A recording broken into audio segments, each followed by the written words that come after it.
Hello everyone, hope you all are doing good. So today we are going to discuss the next topic, that is English language skills. As you all know, ये CTET English paper 1 और paper 2 का most important topic है English language skills. इसमें हम skills की बात करेंगे कि जब हम एक लैंग्वेज बोलते हैं या लिखते हैं कौन कौन सी मतलब उसमें स्किल्स होती हैं। So as you all know कि स्किल्स हमेशा 4 तरह की होती हैं। कौन कौन सी स्किल्स चाहिए? लिसनिंग, कि कैसे आप उस चीज़ को सुनते हो। स्पीकिंग, कि कैसे आप उस लैंग्वेज को बोलते हो। रीडिंग, कि कैसे आप उसको रीड करते हो और कैसे आप उसको लिखते हो। मीन्स ये कई बार क्वेश्चन आता है कि आपको उसको सीक्वेंस में लिखना है, कि पहले आप उस चीज़ को सुनोगे, फिर बोल के देखोगे, फिर रीड करोगे और फिर राइट करोगे। तो ये सीक्वेंस आपको पता होना चाहिए। वो क्वेश्चन डाल देते हैं आपको कि इनको प्रॉपर सीक्वेंस में लगाइए कि कौन सी चीज़ पहले होती है। ठीक है, तो सबसे पहले आपको क्या करना है? Listening, speaking, reading and then writing. ठीक है जी, तो ये तो सिंपल से वर्ड्स है। आई डोंट थिंक ये समझाने की ज़रूरत है कि लिसनिंग क्या होता है या स्पीकिंग क्या होता है। Then comes receptive. Receptive skills वो होते हैं जो हम रिसीव करते हैं, रिसीव करके उसको यूज़ करते हैं। कैसे? लिसनिंग, जब आप किसी चीज़ को सुनते हो, ठीक है, मतलब आप रिसीव कर रहे हो, तो वो आपके रिसेप्टिव स्किल्स हो गए। उसके बाद रीडिंग, आप रीड कर रहे हो उस चीज़ को, रिसीव कर रहे हो, तो वो भी क्या हो गया आपका रिसेप्टिव स्किल्स। एक होते हैं प्रोडक्टिव स्किल्स, कि आप प्रोड्यूस कर रहे हो। अभी आपने सीख लिया, रिसीव कर लिया, अब आप प्रोड्यूस करोगे, खुद करके देखोगे। रीइंफोर्समेंट स्किल्स भी इसको बोला जाता है। ठीक है जी, कौन कौन सी होती है? स्पीकिंग, आप खुद बोल के देख रहे हो, प्रोड्यूस करके देख रहे हो।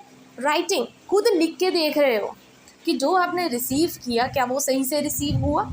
ठीक है, तो इसको आप ऐसे लर्न कर सकते हो। रिसेप्टिव मतलब जो चीज़ आप रिसीव करते हो, सुनते हो, रीड करते हो, ठीक है, आपने समझ लिया, अब प्रोड्यूस करोगे, अब आप खुद करके देखोगे। कैसे? बोल के या लिख के। नाउ कम्स नेक्स्ट सब स्किल्स। ठीक है, सब स्किल्स में जैसे कि लिसनिंग, लिसनिंग के भी कई सब स्किल्स होते हैं कि जब आप सुन रहे हो यू शुड बी अलर्ट। आपकी कंसंट्रेशन, आपकी वोकैबुलरी, आप क्या सुन रहे हो उन चीज़ों पर डिपेंड करती है। स्पीकिंग, जब आप बोल रहे हो तो आपकी क्या प्रोनाउंसिएशन है, कौन से ग्रामेटिकल प्रॉब्लम्स आप कर रहे हो, या कैसे आप उस ग्रामर को बोल रहे हो सही तरीके से, उसको स्पीकिंग में ले आते हैं। देन रीडिंग, आप किसी भी चीज़ को पढ़ रहे हो, फुल्ली अंडरस्टैंड करके पढ़ोगे, फुल्ली कंसंट्रेशन से पढ़ोगे। और रीडिंग आपको पता है, skimming, scanning, extensive and intensive. Skimming क्या होता है? जब जैसे दूध में से मलाई निकालने वाला काम, कि जस्ट आपको एक चीज़ दी गई है, ठीक है, आपने जस्ट उसमें से इंपॉर्टेंट पॉइंट चूज़ कर लिए हैं, वो थी स्किमिंग। स्कैनिंग क्या होती है कि आपने एक एक चीज़ का जस्ट सब हेडिंग्स का ओवरव्यू लेना है, उसको बोलते हैं स्कैनिंग। स्कैन करना एक बार में ही, ठीक है, जो आपको टॉपिक के रिलेटेड चाहिए आप सिर्फ उसको स्कैन करोगे। ठीक है, जस्ट नीडेड इन्फॉर्मेशन। एक्सटेंसिव वो वाली होती है जो सिर्फ आप जॉय के लिए पढ़ते हो, ये सिर्फ अपनी खुशी के लिए। इंटेंसिव वो होती है जो आप नॉलेज के लिए पढ़ते हो। ठीक है, तो ये रीडिंग्स में तो बहुत बार क्वेश्चन आता है, what is intensive, what is extensive. तो ऐसे घुमा फिरा के स्कैनिंग, स्किमिंग, ये क्वेश्चंस। ठीक है जी। देन राइटिंग, लिखते हो तो आपके जो थॉट्स हैं, जो आपके आइडियाज़ हैं आपके माइंड में, तो वो आप रिटन करते हो। ठीक है जी, I hope this is clear. बहुत सिंपल वर्ड्स में लिखा है ताकि आपको ईजिली समझ आ जाए।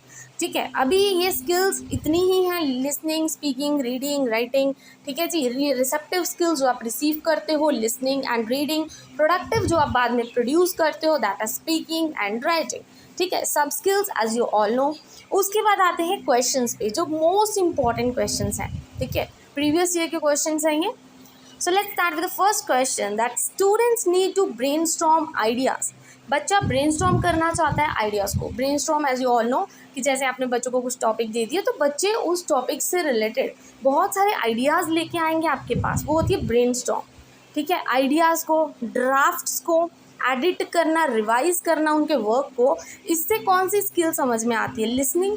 देखो, सुनने की बात तो उन्होंने बोली ही नहीं है। ठीक है, रीडिंग, इसमें मतलब रीड करने की बात नहीं आई, बोलने की बात नहीं आई, इसमें राइटिंग की बात आई। As you can see, drafts, editing करना, रिवाइज करना, तो ये सब राइटिंग स्किल्स होते हैं। ड्राफ्ट्स बनाना तो वैसे भी राइटिंग में ही आता है। तो कुछ पॉइंट्स ऐसे होते हैं जो आपको क्लियरली देखने हैं, क्वेश्चन में ही कई बार आंसर होता है, बस ध्यान से उसको देखना होता है। ठीक है, तो इसका डी ऑप्शन बिल्कुल करेक्ट है, that is writing skills. Now comes to the next question.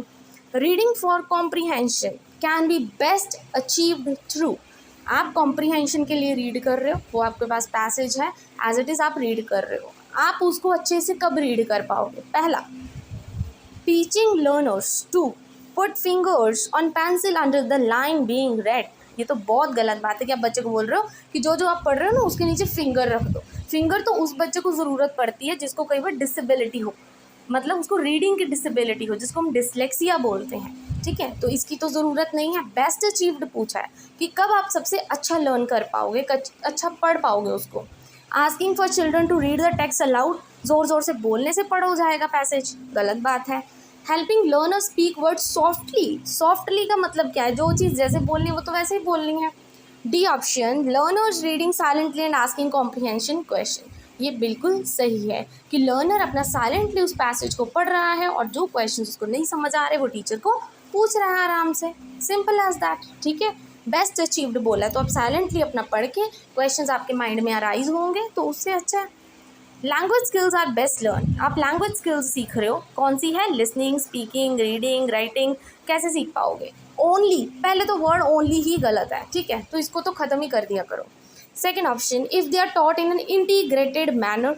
Integrated manner में मतलब इकट्ठे होकर सिखाओगे, ये भी ठीक है.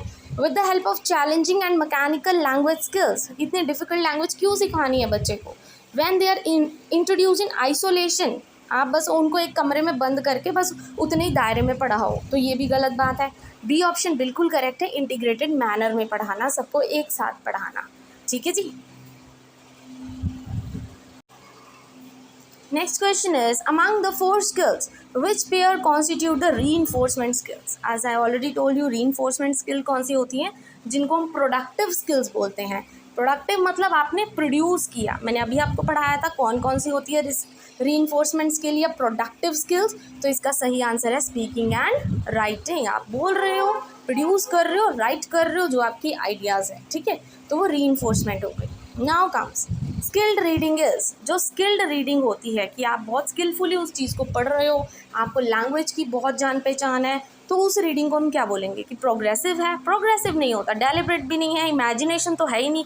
तो ये कंस्ट्रक्टिव है कि बच्चे का कंस्ट्रक्शन हो रहा है. ठीक है, बच्चा कंस्ट्रक्ट कर पा रहा है, उसकी डेवलपमेंट हो रही है. Now comes the last question, that assessment of students writing should most importantly focus on. कि बच्चे की जो असेसमेंट है वो ज़्यादा किस चीज़ पे फोकस करनी चाहिए? पहला, वर्ड लिमिट रखना, गलत बात है. ईडियम्स और मेटाफोर्स यूज़ करना, ये भी गलत बात है. स्पेलिंग्स और ग्रामर देखना, गलत बात है. बट इस चीज़ को देखना कि बच्चा कैसे अपने आइडियाज़ को एक्सप्रेस कर पा रहा है, कि उस चीज़ को बच्चा बोल कैसे रहा है, क्या उसने सही तरीके से वो किया. ठीक है, क्या उसके जो आइडियाज़ थे वो क्या थे, उस चीज़ को हम ज़्यादा इम्पोर्टेंस देंगे. ठीक है जी. तो उससे क्या है, जो बच्चे की असेसमेंट है वो ज़्यादा किस चीज़ पे फोकस करेगी कि बच्चे ने उस चीज़ को एक्सप्रेस कैसे किया है, अपनी आइडियाज़ को कैसे रखा है सामने. ठीक है जी. So this is all about today. ठीक है जी, ये सारी स्किल्स हैं और ये क्वेश्चन हैं जो प्रीवियस ईयर क्वेश्चन पेपर में आए थे, and it's the most important topic. And I hope today's video is useful for you. Thank you very much, and please don't forget to like and subscribe my channel.